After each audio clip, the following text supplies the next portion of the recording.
అయితే ఈ గైనకోమెస్టియా స్టార్ట్ అయినప్పుడు ఏంటంటే నిప్పులు పొడుచుకు రావడం, ఇట్లా గడ్డలాగా అనిపించిన ప్రాబ్లం అనిపించేది సార్ నాకు.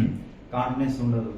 టీ షర్ట్స్ వేసుకున్నా, షర్ట్స్ వేసుకున్నా, లాంగ్ టైం కూర్చొని స్టడీ చేయాలన్నా, ఏదైనా వర్క్ చేయాలన్నా కూడా స్లైట్ పెయిన్ వస్తూ ఉంటుంది. రెగ్యులర్గా ఉంటూనే ఉంటుంది అది. ఈ సర్జరీ చేసేటప్పుడు బాగా పెయిన్ ఉంటుందో లేకుంటే బాగా ఏదైనా ప్రాబ్లం అవుతుంది అనుకుని టెన్షన్ పడ్డాను. కానీ అలాంటి ప్రాబ్లం ఏం రాలేదు. అసలు పెయిన్ అనేది అసలు ఏర్పడడం లేదు. ఆ మెడికేషన్ కూడా చాలా బాగా వర్క్ చేసింది. ఇంకా ఏదైనా వేరే డిసడ్వాంటేజెస్ ఏమన్నా అయితే అనుకున్న డిసడ్వాంటేజెస్ ఏం లేవు. ఇట్లా బ్లాక్ కావడం, ఇంబ్యాలెన్స్ కావడం అలాంటి ఏం ప్రాబ్లమ్స్ రాలేదు నాకు.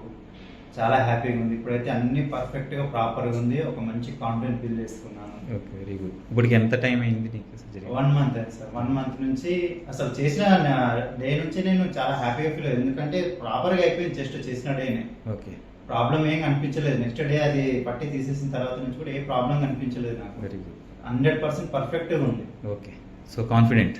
Yes sir. Okay, very good.